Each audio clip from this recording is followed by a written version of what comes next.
Tema da minha palavra. Glória a Deus. O fundamento da vida abundante.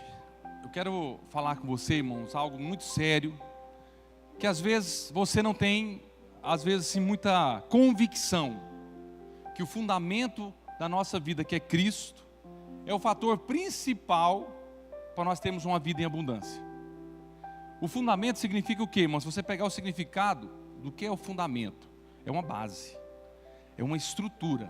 Esse prédio está em cima de um fundamento, uma base, uma estrutura para sustentar esse prédio. Inclusive, o pastor Avelino aqui, que conhece bem esse prédio, que ele fez e sabe que tem que ter toda uma estrutura, colunas, tem toda uma estrutura para ser apoiado, concretado. E eu quero dizer algo para você. O fundamento para que você possa ter uma vida em abundância, para que você possa avançar, é Cristo. Mas tem algo especial que você precisa crer. Sabe qual é? Perdão dos pecados. Nós precisamos entender que o perdão total é a base plena da nossa vida. É a base, o perdão. Como que nós vamos ter uma alegria completa se nós andamos com dívida com Deus? Não tem como. Imagina o Ricardo está aqui. Imagina que eu estou devendo 100 mil reais para o Ricardo. Estou com uma dívida com o Ricardo. Você acha que eu vou ter prazer de estar perto do Ricardo? Você acha que eu vou ter alegria de falar assim, eu quero falar com o Ricardo, eu quero viajar com o Ricardo, eu quero ficar o dia todo com o Ricardo? Você acha que isso vai acontecer? Não vai. Por quê? Porque eu estou em dívida com o Ricardo. Então, quando nós andamos em dívida com Deus, você nunca vai conseguir ter uma vida plena, uma vida completa, uma alegria completa. Por quê? Porque antes de você nascer, há 2000 anos atrás, os seus pecados nem foram concebidos, podemos dizer assim. Você nem tinha nascido, mas o Senhor já morreu pelos seus pecados. Então você nasceu, aceitou o Senhor Jesus, confessou Ele como Senhor e Salvador. O que Jesus fez? Ele veio com a borracha dele e falou assim, olha, não tem mais passado, não tem mais dívida, todo o seu pecado foi cancelado, apagado, não tem dívida mais no seu nome. Agora o problema da maioria das pessoas que vive ainda achando que está devendo o Senhor. Muitas pessoas acham que o Senhor, Ele perdoa os nossos pecados parceladamente. Eu acho que o Senhor me perdoa 50%, 70% não. A sua dívida foi paga 100%. Por quê? Porque a palavra de Deus nos garante isso. A Bíblia fala que o Senhor morreu, ressuscitou, sangue derramado, como nós falamos domingo passado, que o Cordeiro veio para tirar o pecado do mundo. O pecado significa o quê? Dívida. Então, quando você compreende e crê nessa verdade, irmãos, você vai viver uma vida em abundância, em todas as áreas. Mas você precisa ter essa convicção. O problema é que nós hoje sempre olhamos para nós mesmos, achamos defeito, mas quando o Senhor olha em você e vê o sangue de Jesus, Deus já fala assim, não tem dívida, está paga. O problema é que as pessoas hoje não têm essa convicção. Eu vou falar algo para você que às vezes você vai até assustar. Você acha que precisa pedir perdão para Deus dos seus pecados? Pedir perdão para Deus todos os dias. A hora de você vai dormir, você fala assim, agora eu vou fazer uma reflexão e pensar assim, o que eu fiz de errado hoje durante o dia? Aí você vai ficar lá às vezes 1 hora, 10 minutos e tudo. Aí você lembra lá de uma porção de pecados. Aí olha que coisa louca que muitos crentes vivem. Vou falar, irmãos, que eu já vivi assim. Sabe, irmão, o dia da ceia, então para mim era algo, um terror. Que eu pensava assim, gente, se eu tomar essa ceia, que eu posso desmaiar aqui, os irmãos vão pensar que eu estou no pecado. Eu já pensava dessa forma. E eu ficava naquela luta. Sabe, irmãos? Agora hoje, o Senhor, Ele fala para você confessar os seus pecados. Confessou uma vez, quando aceitou Jesus, você não precisa mais ficar pedindo perdão para Deus. Você só tem que lembrar da obra consumada.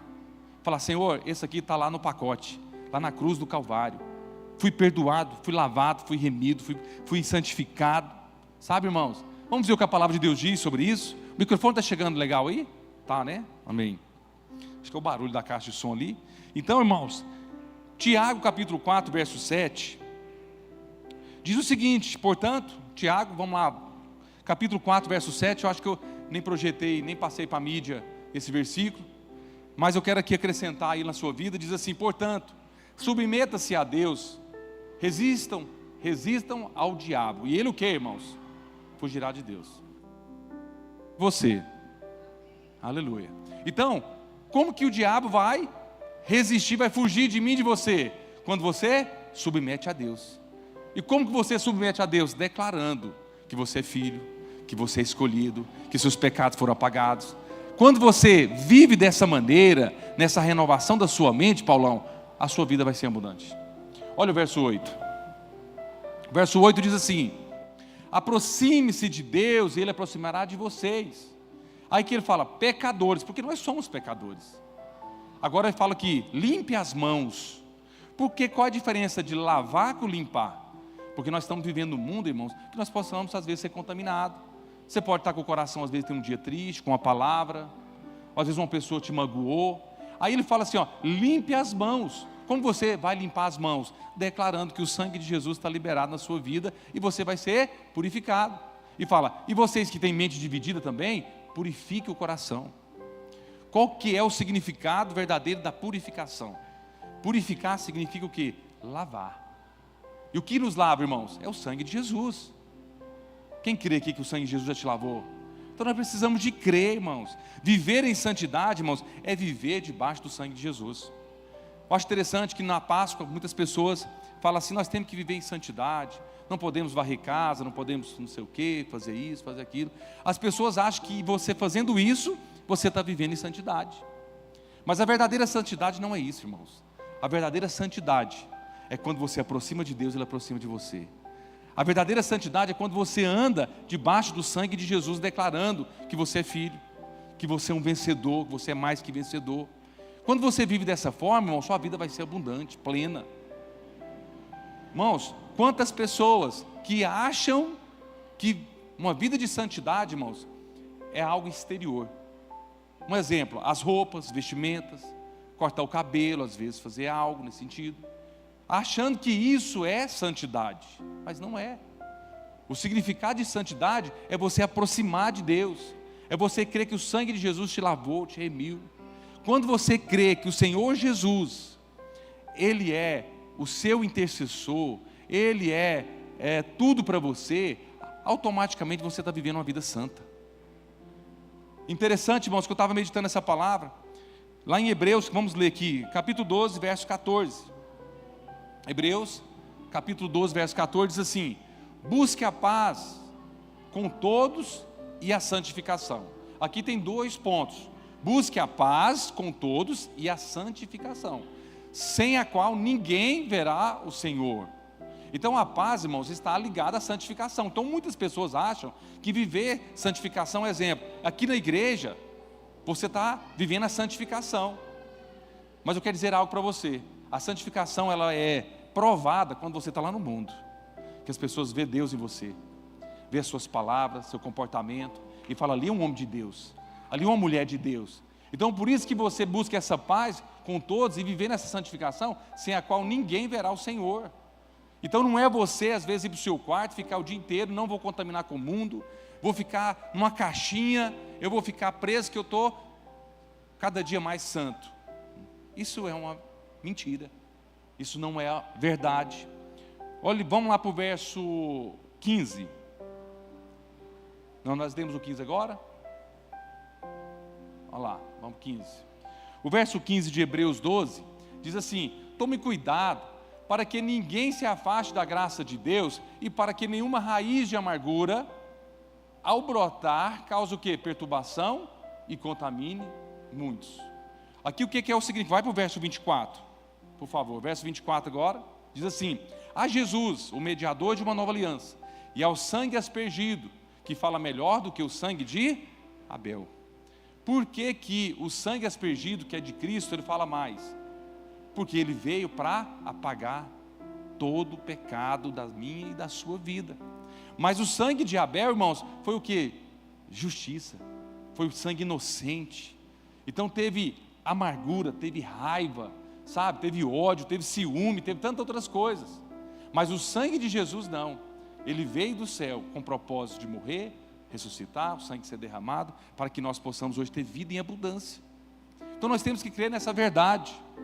Então, muitas vezes as pessoas acham que sendo puro demais, precisa estar o tempo todo consagrando, orando, jejuando. Isso aí se torna uma pessoa mais santa. Mais uma vez eu vou falar para você, a santidade está ligada quando você declara que o Senhor Jesus, Ele te perdoou, te lavou, te purificou, que você é justo, que você é perdoado. Quanto mais você crer nessa verdade, irmãos, você vai romper barreiras. Você vai ser algo assim que Deus vai te impulsionar. Uma pergunta eu quero fazer para você. O que o apóstolo Paulo, ele fala assim, que existem pessoas fracas na fé. O que você entende? O que é ser fraco na fé? Vamos ler esse texto? Interessante que lá em Romanos capítulo 14, o apóstolo Paulo fala algo que muitas vezes, fraco na fé, às vezes você fala, porque eu estou no mundo, que eu tenho uma amizade com a pessoa que não é de Deus, às vezes é porque eu não leio a Bíblia, eu não estou orando, e aí eu me torno fraco da fé. Mas olha o que o apóstolo Paulo fala das pessoas que é fraco na fé. Vamos ler juntos? Verso 1, 2 e 3, depois o 9, diz assim: recebam quem é fraco na fé, mas não para discutir assunto controverso. Verso 2, um crê que pode comer de tudo, já outro, sendo fraco na fé, como apenas hortaliças. Verso 3, aquele que come de tudo, não deve desprezar quem não come, e aquele que não come de tudo, não deve condenar quem come, pois Deus o aceitou. Agora nós vamos lá para o 9, mas eu quero explicar isso para você. O que é o fraco na fé? O fraco na fé, irmãos, é quando você não tem convicção que você está andando debaixo dessa graça, do favor de Deus, do sangue de Jesus. É uma cachoeira que está o tempo todo te purificando. Há um exemplo. Se tem um restaurante, você chega nesse restaurante, e vamos imaginar que você ficou sabendo ali, que o dono é espírita, que fez consagração, que fez às vezes um trabalho, que tem lá às vezes um santo, alguma coisa assim. Eu te pergunto, você come naquele lugar? Que a Bíblia está querendo dizer, o apóstolo Paulo fala, se você fala assim, eu não vou comer por causa disso, ele está chamando você fraco na fé. É o que a palavra de Deus está dizendo. A fraco na fé é aquele que você não tem convicção que o Senhor é maior que qualquer uma circunstância. Então onde você chegar, lembra uma vez que eu fui ser hospedar numa casa, nós íamos alugar uma casa na praia, aí de repente chegando nessa casa, e está aquela tanta coisa assim, que eu vi que não é nada assim que a gente está vivendo, né? Coisas carregadas, né, Paulão? Podemos dizer assim, coisas assim, que tinha umas imagens, tinha uns negócios lá, uns trem escuros, que aí eu pensei, tinha tudo envolvido o espiritismo. Eu pensei assim, gente, vamos pegar e colocar um lençol, tampar isso em tudo e vamos embora, ficar aqui dentro. Para que não vai ficar sofrendo? Sabe, irmãos, por quê? Porque maior é o que está em mim, que é Cristo Jesus. Aí teve um irmão, uma irmã falou, não, eu sou muito santo, se eu ficar aqui eu posso ser contaminado. Irmãos, o apóstolo Paulo fala mais uma vez, fraco na fé. Então nós não temos que ter, irmãos, essa, como posso dizer assim, essa fragilidade na fé. Eu sei que tem situação, irmãos, que a gente pode evitar. Às vezes você imagina você estiver no meio de uma mata, e às vezes você não tem nada para você comer, de repente você acha uma galinha preta lá na esquina, lá, umas velas, uma farofa. Eu te pergunto, você vai comer, irmãos? Eu sei que às vezes você fala, depende da fome, né? Mas assim, a pessoa fala, jamais, eu morro, mas eu não como. Sabe, irmãos? Então tem pessoas que o apóstolo Paulo está falando que esses são fracos na fé. Agora, nós não podemos julgar as pessoas que não gostam, que não comem, que aí é o grande problema. Sabe, irmãos? Quantas pessoas que às vezes gostam de tomar um vinho, e aí tem, eu não tomo vinho, então eu sou melhor que você. Cuidado, irmãos. E a Bíblia fala, o apóstolo Paulo está falando mais uma vez, também é fraco na fé. Nós não temos que julgar as pessoas. Aqui eu não proíbo nada, irmão. Se a pessoa chegar para o pastor, eu tomo um vinho, falo, irmão, se o Espírito Santo está dentro de você, não está revelando, não está falando, se você está em paz, está alegre, então amém. A nossa amizade continua. Eu não vou, sabe? Uma vez uma pessoa veio dar o testemunho aqui, o irmão, e ele falou assim, olha, irmãos, eu tomo muita cerveja, e Deus falou comigo claramente que eu estava fazendo mal, que eu não tinha que tomar essa cerveja, eu parei de tomar cerveja e vim aqui testemunhar para a igreja. Nós vibramos com ele. Falei, aleluia. Mas assim, deixei bem claro, eu nunca cheguei nele e falei, para com isso. Porque o Espírito Santo faz cada um de uma forma diferente. Então nós temos que crer que é a obra do Senhor, mas nós não temos que achar que é melhor que o irmão, porque você não faz. Às vezes o irmão lá come a galinha preta e você não come, fala assim, aquilo ali não é santo. Aquilo ali vai certeza que vai para o inferno. Irmãos, essa semana eu estava no Instagram, meio passando o dedinho assim, né? Aí de repente eu vi um vídeo. Aí nesse vídeo tinha um pastor batizando uns adolescentes, uns jovens. Parece que é em outro país. Quem viu esse vídeo? Eu vi uns jovens assim, que estavam com a roupa mais curta. E aí tinha um jovem que tinha acabado de sair da piscina, tirou a camiseta. E aí postou lá, e aí eu falei assim, deixa eu ver os comentários, porque estava falando dos evangélicos lá. E as pessoas chegando a rir, irmãos, mas falando que isso aí é uma pouca vergonha, que esse pastor é um fariseu, que esse pastor é isso. Aí eu pensei assim, gente, é um país que a gente não conhece a cultura. Às vezes é a forma deles batizarem. E as adolescentes, as jovens, sendo batizadas aos prantos, chorando. E todo mundo feliz, festejando. E ali o que tinha mais pessoas julgando, criticando e falando, que vocês não têm ideia. E falando que é do inferno, que ali é um clube, que nunca é batismo, Deus não aceita esse batismo. E, irmãos, mas você não tem ideia. Aí eu peguei, fazendo nada mesmo, eu fui lá nos comentários, falei assim, eu vou colocar o meu comentário aqui também. Irmãos, e coloquei assim, os comentários aqui, pelo que eu estou vendo, tem muitos juízes, né? Julgar é fácil, mas somente Deus sonda cada coração. E mandei, irmãos. De repente meu celular começou a ser bombardeado, irmão, você não tem ideia. E eu nunca tive essa experiência. E a Ana Laura, apaga, papai, apaga. Eu falei, não, deixa o negócio cair, deixa o negócio pegar fogo.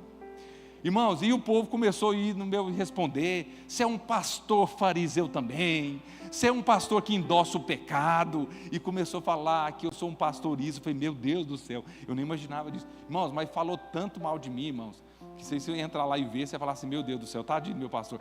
Mas eu foi me divertindo com isso. Sabe, irmãos, porque as pessoas às vezes julgam, a tendência de julgar é mais fácil, quando você ora, que abençoa, que eu falei, não vi nada demais. É claro que eu nunca vou fazer um batismo daquele formato, mas nós vivemos dessa forma, mas às vezes tem uma cultura. Irmão, vocês sabem que tem igreja no Rio de Janeiro, onde é essa cidade de praia, que os irmãos, eles chegam, põem lá às vezes até como é que chama lá para surfar lá? As pranchas, né? Põe as pranchas no fundo, uns entram de sunga, de bermuda, camiseta cavada, é o culto deles. Aí eu te pergunto, você concorda? Se você não concorda, fica para você. Agora não tem que julgar, não é de Deus, é do inferno. Irmãos, cuidado, nós não estamos aqui para julgar, nós estamos aqui para crer na obra do Senhor, que Deus está fazendo uma obra e alcançando essas pessoas. Vocês estão entendendo, irmãos? Então nós precisamos viver essa verdade, crer nessa verdade. Então hoje eu quero falar para você que o sangue de Jesus Cristo, que nos liberta de todo o pecado. 1 João, capítulo 1. 1 João, capítulo 1, verso 4, diz assim. 1 João, capítulo 1, verso 4. Aqui, João fala o seguinte: escrevemos essas coisas para que a nossa alegria seja completa. Como que a nossa alegria vai ser completa? Vamos aprender. Verso 5. Essa é a mensagem que dele ouvimos e transmitimos a vocês. Deus é luz e nele não há treva alguma. Então vocês vão entendendo, aqui está falando de luz, alegria completa. Como que nós chegamos a esse nível? Verso 3, verso seguinte, é o verso 5, é o verso 6. Aí pula para o 6, diz assim: se afirmarmos que temos comunhão com ele, mas andamos nas trevas, mentimos e não praticamos a verdade. Verso 7, até o 10 agora. Então diz assim: se porém andamos na luz, com ele está na luz, temos comunhão uns com os outros. Por quê, irmãos? E o sangue de Jesus, o seu Filho, nos purifica de todo o pecado. Aqui está deixando claro que não é 50%, que não é uma parte dos seus pecados. Para você ter uma vida, uma alegria completa, para você andar na luz, viver na luz, irmãos, uma vez que você está na luz, você nunca mais sai da luz. Você precisa ter convicção disso. Você acorda às vezes de mau humor, não compromete a luz que está em você. É claro que você às vezes vai acordar, vai ficar triste e tal, mas de repente você começa a declarar a palavra, que você foi resgatado, foi redimido, de repente a luz brota, brilha. Porque as trevas, nós não fazemos mais parte das trevas. Nós vivemos na luz. Por quê? Porque nós cremos no quê? No sangue de Jesus, do seu Filho, nos purifica de todo o pecado.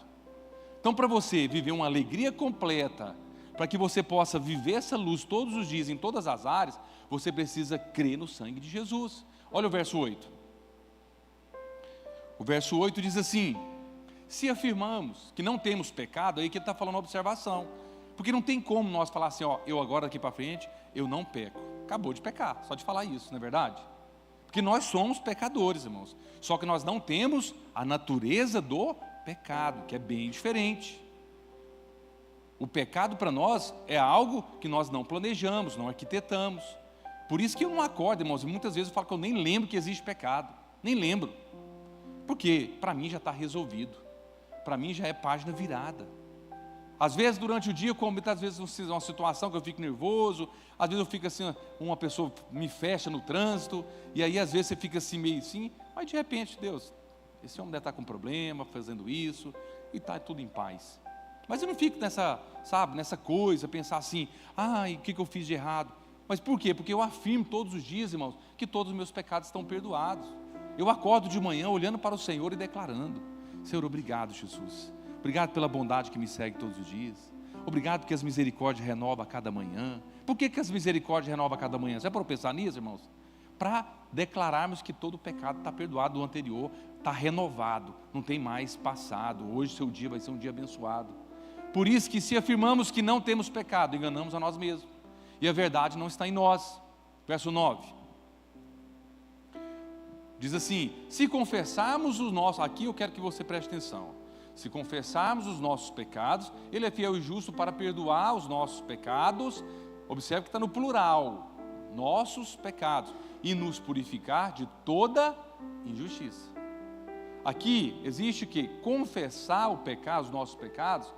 Você já fez isso quando confessou o Senhor lá na cruz do Calvário. Por isso nós temos uma nova identidade. Então, quando você aceitou o Senhor, você confessou que todos os seus pecados, que aqui eu gosto de observar os detalhes, fala que os nossos pecados, Ele é fiel e justo para perdoar. Agora, por que você volta lá atrás? Por que você vive lá, porque eu fiz isso, que eu matei, que eu roubei, que eu traí, que eu fiz isso? Nós não podemos viver nesse nível mais. Por quê? Porque compromete a vida plena. Mas a palavra fala que se você confessou, confessarmos, está falando o quê? Se você já confessou, ou não confessou, você quer aceitar Jesus, aí outra coisa. Mas aqui fala, se confessarmos, aí fala lá do passado, os seus pecados, Ele é fiel e justo para perdoar os nossos pecados, agora fala presente, e nos purificar de toda injustiça. Olha que poder isso aqui, irmãos. Aqui está falando purificar, significa o pecado que você vai cometer amanhã, que pode acontecer, porque nós lemos no verso anterior que nós somos pecadores, que nós podemos sujar as nossas mãos, que nós precisamos de limpar nossas mãos. Como que nós limpamos? Através do sangue. Olha o verso 10.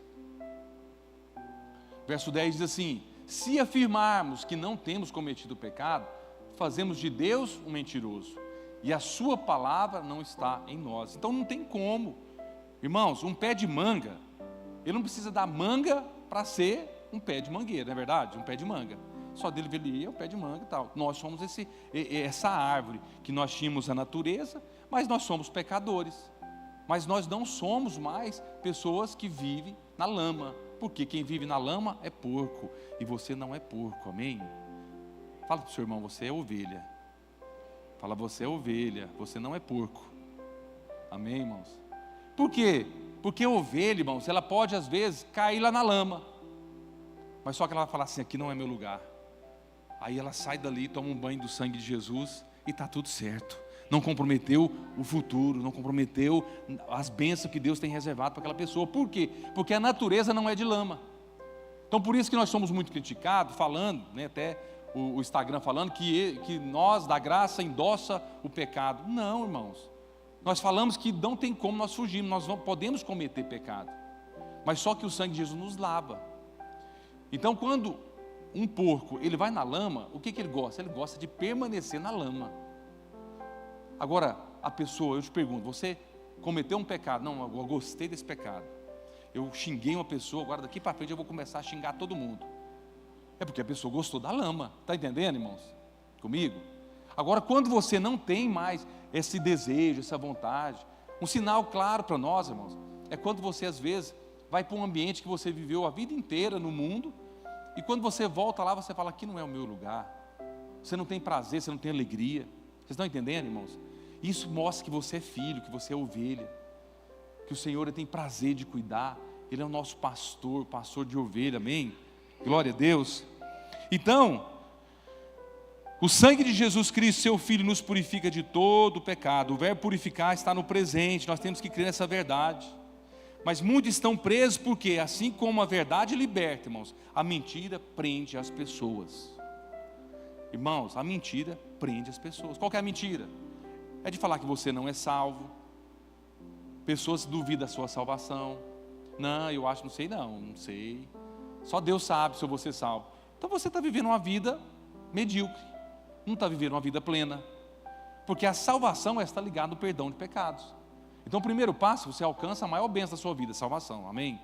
O segundo passo é você crer no sangue de Jesus. Todos os seus pecados estão perdoados. Você é totalmente perdoado. Os seus pecados do passado, do presente e do futuro foi cravados na cruz do Calvário antes de você nascer.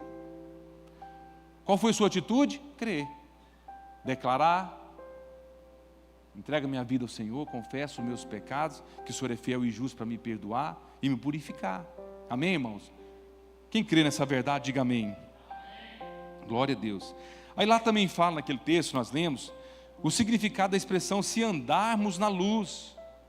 Antes de cometer o pecado, irmãos, do qual João fala, onde essa pessoa estava andando? Na luz. Quantas vezes, irmão, da nossa boca, das nossas palavras, que às vezes não sai apropriadamente da graça, aí a pessoa fala, não estou na luz mais. E quantas pessoas que julgam também, aquilo ali é crente, nossa, aquele comportamento vai para o inferno de cabeça para baixo. Tem pessoas que vivem dessa forma. Irmãos, nós temos que ter o coração cheio de fé. Porque nós, o tempo todo, existem pessoas no nosso meio que nós temos que, ter cuidado, ter cautela, cuidado com quem você conversa, cuidado com quem você abre o coração, cuidado com aquela pessoa que você acha que é sua amiga, mas não tem base bíblica e vai trazer confusão no seu casamento, na sua vida espiritual, em qualquer área da sua vida. Nós temos que crer que nós somos luz. A luz chega, ela ilumina, ela brilha, e as pessoas querem estar perto. Então, como nós permanecemos nessa luz? 2 Coríntios 6, verso 14. Não se ponha em julgo desigual com descrentes. Pois, o que tem em comum a justiça e a maldade? Ou que comunhão pode ter a luz com as trevas? Não tem comunhão. Não estou falando para você virar as costas, você fugir. O negócio é que a sua luz tem que brilhar no meio das trevas, senão as trevas apagar a sua luz. Nós não podemos viver dessa forma. Por quê? Porque o sangue de Jesus levou a nós um nível de luz. Nós andamos na luz, nós vivemos essa luz. Lá em Efésios 5:8. Efésios capítulo 5, verso 8 e 9. Porque antes vocês eram o que, irmãos? Trevas. Antes vocês eram trevas. Mas agora são o que? Luz na sua capacidade? Não, no Senhor. Então vivam como filhos da luz. Como vamos viver? Verso seguinte. Olha o verso 9. Pois o fruto da luz consiste em toda bondade, justiça e verdade, que é Cristo Jesus, que é a graça. A bondade seguirá todos os dias. Nós somos justificados não pela nossa habilidade, capacidade, mas por Cristo. E a verdade é o que? É a palavra. Então nós vivemos dessa forma. Irmãos, eu quero aqui citar 2 textos, 2 histórias para você. Marcos capítulo 1. Aqui fala da purificação. Interessante que existia muito na Bíblia, muitas histórias de milagres, paralíticos. Aqui foi Marcos capítulo 1, verso 40. Aqui fala da purificação de um homem que estava com lepra. Olha para você ver, irmãos, lepra. Ele chegou até Jesus e queria um milagre, queria ser curado da lepra. Mas sabe o que Jesus fez com ele? Ele foi purificar aquela pessoa. Porque a lepra, naquele tempo, apontava para uma pessoa que vivia no pecado. A lepra representa o pecado. Então aquele homem era discriminado, humilhado por onde passava. E olha o que aconteceu, que vamos ler. Marcos 1,40. Um leproso aproximou-se dele e suplicou de joelhos: se quiserem, pode purificar-me. Aqui não está pedindo cura, aqui está pedindo o quê? Purificar. O que é purificar? Lavar. Tipo assim, me perdoa, tira todos os meus pecados, resolve o meu problema. Por quê? Porque ele sabendo que por dentro dele, sendo lavado, ia ser a cura da lepra, ia ser uma consequência. Olha o verso 41. O verso 41 diz assim: cheio de compaixão, Jesus estendeu a mão, tocou nele e disse. Aí ele falou: quero, seja purificado. Olha que palavra poderosa, irmãos. Aqui em nenhum momento ele está ali preocupado com a lepra. Que eu penso assim, a lepra era onde chegava, todo mundo corria. Não podia tocar, porque nem contaminava. Mas aí Jesus, ele teve tanto compaixão desse homem, que ele falou assim: eu quero que seja purificado. Olha o verso 42. O que aconteceu com ele? Depois disso que ele foi purificado, perdoado, em seguida Jesus o despediu com uma severa advertência. Aqui ele seguiu, foi curado. Depois ele falou para anunciar os feitos. Mas ele chegou e foi. Agora lá no capítulo 2, de Marcos capítulo 2, fala de outro homem também que foi purificado. O problema das pessoas não era doença, não era ser paralítico. O problema da pessoa é que eles não tinham coração, convicção que estava perdoado, purificado. Olha aqui, Marcos capítulo 1, verso 42. Não, agora vai para o verso 3 de Marcos 2. Logo em seguida, nós estamos falando do Marcos capítulo 1, agora o verso 2. Vocês sabem dessa história? Jesus estava numa casa, multidão ali, vendo os prodígios, milagres. De repente um paralítico não conseguia aproximar de Jesus. E o que aconteceu? 4 amigos. Esses amigos, irmãos, essas pessoas que nós precisamos sempre aproximar. Aqueles que vai te levar a Jesus. Alguns homens vieram até Jesus trazendo um paralítico, carregado por 4 pessoas. Verso 4. Olha o que aconteceu. Não podendo levá-lo até Jesus por causa da multidão, removendo parte da cobertura no lugar onde Jesus estava, pela abertura do teto, baixaram a maca em que o paralítico estava deitado. Olha, você vê que amizade profunda é essa, irmãos.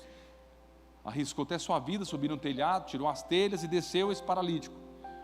Aí o verso 4 diz assim, é o verso seguinte, 5, é o verso 5 mesmo. Vendo a fé que eles tinham, quem tinha fé, irmãos? Os amigos. Olha que interessante. Vendo a fé que eles tinham, Jesus disse ao paralítico: filho, esteja curado. Está falando isso? Filho, os seus pecados estão perdoados. O problema não era a paralisia dele. O problema era o pecado, que ele não tinha convicção que ele era perdoado. Por isso que ele não tinha uma vida abundante, uma abundância. Mas esses 4 homens, cheios de fé, e você, vamos levar. Então ele esperava o quê? Eu vou sair daqui andando. Mas em primeiro lugar, ele falou assim: olha, está perdoado. E olha o verso 6. Verso 6. Não, vai para o verso 10 já. Vamos para a gente antecipar aqui por causa do horário. No verso 10 de Marcos capítulo 2. Marcos 2, verso 10, 11 e 12. Isso. Marcos 2. Então, mas para que vocês saibam que o Filho do Homem tem na terra autoridade para o que, irmãos? Perdoar pecados. A autoridade de Cristo, irmãos. Às vezes você está passando por um problema, uma luta, às vezes um ressentimento, uma mágoa, algo nessa vida. Você está vivendo essa luta, às vezes que é uma paralisia na sua vida, por falta de convicção que você é perdoado. Então a palavra fala aqui, para mim e para você: mas para que vocês saibam que o Filho do Homem tem na terra autoridade para perdoar pecados, disse então ao paralítico, 11, verso 11: eu digo a você, levante-se, pegue a sua maca e vá para a sua casa.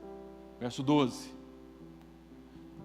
ele se levantou, pegou imediatamente a maca e saiu à vista de todos. Com isso, todos ficaram admirados e glorificaram a Deus, dizendo: nunca vimos nada igual.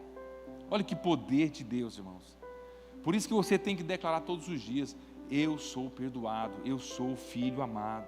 Quando você vive isso, irmãos, áreas da sua vida que está travada vai destravar. Você pode crer nessa palavra, que eu tenho vivido isso. Quando acontece às vezes um ressentimento, eu já libero. Senhor, está perdoado. O que fez comigo, eu não vou guardar, porque meu coração pertence somente ao Senhor. Eu não vou guardar ressentimento, mágoas, nada, palavras que tentou me agredir. Não vou. Por quê, irmãos? O Senhor está interessado que você tenha um coração leve, um coração alegre, uma alegria completa. Por isso que nós vivemos nessa convicção. Por que nós somos filhos da luz, como a palavra está dizendo em Atos 13:47? O propósito de você viver na luz não é para você simplesmente ter uma vida legal, abençoada, próspera em todas as áreas. A palavra fala para mim e para você: pois assim o Senhor nos ordenou. Eu fiz de você uma luz para os gentios, para que você leve a salvação até os confins da terra. Aqui já dá uma responsabilidade para mim e para você. Se nós vivemos na luz, irmãos, essa luz você não pode tampar ela, você precisa de levar ela, você precisa de anunciar ela. Irmãos, às vezes a pessoa preocupa tanto assim, às vezes, nas coisas particulares, a sua imagem, mas não divulga o amor, a graça do Senhor. Irmãos, Deus ele tem feito maravilhas nas nossas vidas todos os dias, sim ou não? Todos os dias. Agora eu te pergunto, você tem anunciado essa luz para os gentios, ou que seja para quem for? Irmãos, nós precisamos cada dia mais chegar. Eu mesmo tenho hábito mesmo gosto muito de orar. Então eu chego, aonde eu tiver a oportunidade eu oro. A pessoa quando começa a falar algo para mim, eu já penso assim, eu tenho que orar com essa pessoa. Interessante que onde a gente chega, como a gente é pastor, tem muitas pessoas que nem sabem que eu sou pastor. Aí de repente ele fala, olha, vamos orar. Ora comigo, estou sentindo algo. Você pode fazer uma oração? Irmãos, é uma alegria. Por quê? Porque quando você declara Cristo Jesus sobre aquela pessoa, algo acontece. Algo poderoso acontece. E quando você fala para ele, olha, você crê na obra, você já entregou sua vida para Jesus. Aí de repente a pessoa fica leve. Fala, porque olha, esquece seu passado. Eu não tenho interesse de saber nada do seu passado. E muito menos a palavra fala, o Senhor Jesus interessa também. Por que você está vivendo do passado? Que é algo que está ali te prendendo. Abre, põe para fora. Então, irmãos, eu vou até contar uma história para vocês. O João Elias, toda vez que eu vou para a escola, eu levo e oro com ele antes, né? Lá na porta da escola eu desço. Mas no dia de ele fazer as provas dele, ele peça uma oração mais intensa, que é o dia da prova, né? Aí fala, pai, olha, ora para mim, porque hoje é a prova de geografia. Aí eu pego, ore, aí eu tenho que orar com mais fervor, porque ele pede, né? Intensidade mesmo. E eu oro para ele, Senhor, abençoa essa prova, traz na memória dele aquilo que ele estudou, em nome de Jesus, porque ele é filho amado, escolhido, perdoado, declara sobre a vida dele, amém. Aí ele vai fazer a prova. Aí de repente está fazendo a prova, tudo, beleza. E como é que foi? Ah, pai, fiz a prova, foi benção. Aí passou mais ou menos uma semana, irmãos. Pensa um menino que saiu nervoso lá da escola. E eu falei, o que aconteceu, meu filho? Chegou nervoso e falou assim, papai, a prova valia 40 e eu tirei 28. Dessa forma. E eu vou falar uma coisa aqui, papai, estou muito chateado. Falei, o que foi? A culpa é sua. Falei, por quê? Porque você não orou direito, você não orou corretamente. Eu falei, meu filho, para com isso, você não estudou também, vamos entender as coisas. Mas deixa eu falar para você uma coisa, 48 você vai recuperar. Sabe, irmãos, então o filho da gente assim, confia tanto nas orações nossas, que ele acha assim, vou tirar a nota máxima aqui. Aí o dia que não tira, eu falei assim, olha, isso você vai ver como você vai ser restituído com essa nota. Aí você dá a palavra para ele, de repente ele fica todo feliz, alegre. Mas nós temos que viver nessa luz, onde passarmos, na sua casa, com seus filhos, com a sua família, por onde for, as pessoas têm que ver luz em você. Amém? Então, lá em Apocalipse capítulo 1, verso 5, para nós encerrarmos. Apocalipse capítulo 1, verso 5, diz assim, e da parte de Jesus Cristo, a testemunha fiel, o primogênito, dentre os mortos, e o soberano dos reis da terra, aos que nos ama e que nos libertou dos nossos pecados, por meio de quê, irmãos? Mais uma palavra para você não duvidar. Aqui deixa bem claro que Ele te ama, que Ele te libertou dos seus pecados, por meio da sua capacidade, do seu coração, porque você agora é bonzinho, que você agora está sendo um bom marido, que não, pelo meio do sangue de Jesus. Não tem nada a ver comigo, tem tudo a ver com Ele, igual aquela música. Tem tudo a ver com Ele, a obra é dele. Por isso que a glória é para Ele. Nós estamos aqui, irmãos, pela graça, porque nós poderíamos, você às vezes não ter outra história, porque o diabo planejou, você pode ter certeza, matar, roubar e destruir. Mas qual a promessa de Deus para mim e para você? Que eu e você tenhamos uma vida em abundância, vida plena, através do sangue de Jesus. Então nós somos purificados, irmãos, continuamente. Nós somos purificados todos os dias. Então você acorda de manhã, acontece algo, o sangue de Jesus está ali disponível para você, limpando. Você continua sendo filho, você continua sendo luz, pode tomar posse da sua bênção, alegria completa, e assim você vai prosperar. Então nós precisamos confiar. Efésios capítulo 1, verso 7. Efésios 1, 7 diz assim: nele temos a redenção por meio do seu sangue, o perdão das transgressões, de acordo com, irmãos, com a riqueza da sua graça. Irmãos, o Senhor é tão rico, que Ele dá as bênçãos para nós, sabe como, irmãos? De graça. Porque se fosse para pagar, nós não dava conta. Por quê, irmãos? Não dava conta. Por isso que você vai dar de graça, basta você crer. Agora tem pessoas que querem comprar. Não estou falando financeiro, não. A pessoa quer comprar falando assim: não, agora eu vou ser certinho, eu vou parar com isso, parar com aquilo, vou fazer aquilo outro. Aí de repente a pessoa não consegue, desiste no meio do caminho e fala: Deus desistiu de mim. Aí a pessoa fala: Deus está de mal, Deus já não quer mais me abençoar, porque já perdeu a paciência comigo. Quantas pessoas, quem conhece pessoas assim, irmãos? Eu sei que você não vive isso, mas existe muitas pessoas que vivem dessa forma, irmãos. Uma vez eu fui num velório, e aí eu fui convidado para dar uma palavra, e parte da família era evangélica e parte da família era católica. E aí eu fiz a minha parte na hora, né, como pastor, e depois veio o pessoal da igreja católica. E aí eu estava lá presente. Irmãos, eu não contei não, mas eu acho que no mínimo umas 30 vezes, jogando baixo, é o tempo todo: Senhor, perdoa meus pecados, Senhor, perdoa meus pecados, Senhor, perdoa meus pecados. Aí um respondia de um lado, eu não sei como é mais, mas eu sei que falava: Senhor, perdoa meus pecados, o outro respondia de um lado. Irmãos, foram umas 30 vezes. Eu pensava assim: será que tem que ser assim, com insistência para Deus ouvir? Eu tenho que ficar falando várias vezes? Mas não é o que a palavra de Deus diz. É você trazer à memória aquilo que traz esperança, que é o que? O sangue derramado, o sangue de Jesus, o Cordeiro que tirou o pecado do mundo, João 1:29. E nós estamos debaixo. Você quer viver uma vida plena? Diga amém. Se você quer viver a vida plena, a partir de hoje, entenda: não tem pecado na sua conta, não tem dívida mais, está tudo pago, liquidado. Eu sempre faço a comparação, irmãos, aqui, sempre faço essa forma. Antigamente, eu acho que é no tempo mais assim, dos mais velhos, hoje eu acho que nem existe mais, os mais novos nem sabem disso. Que você comprava, por exemplo, lá na Flávio, né, Paulão? E aí você comprava no carnezinho, não é verdade? 10 vezes, às vezes 5 vezes, 6 vezes. O que acontecia? A pessoa ia todo mês lá pagar, para cobrar de você, não é verdade? Quem já teve essa experiência? Aí você lá pagava, e ele dava o quê? Um canhotinho para você, não é verdade? Como um comprovante. Aí do outro mês, da mesma forma. Aí de repente você pagou as 10 parcelas. Aí o que ele vai dar para você? Ele dá o carnezinho completo. Falou: ó, está quitado, toma o carnê. Aí eu te pergunto: o que você fazia desse carnê? Vê se era igual eu. Você guardava o carnê. Para que você guardava o carnê? Porque o dia que o cobrador aparecer lá e falar assim: olha, tem uma parcela que você não pagou, você pega o carnê e apresenta para ele. O que você faz hoje? Quando o diabo te acusar que você não é justo, que você é pecador, que você é falho, que você não é um bom marido, que você não é um bom pai, o que você vai fazer?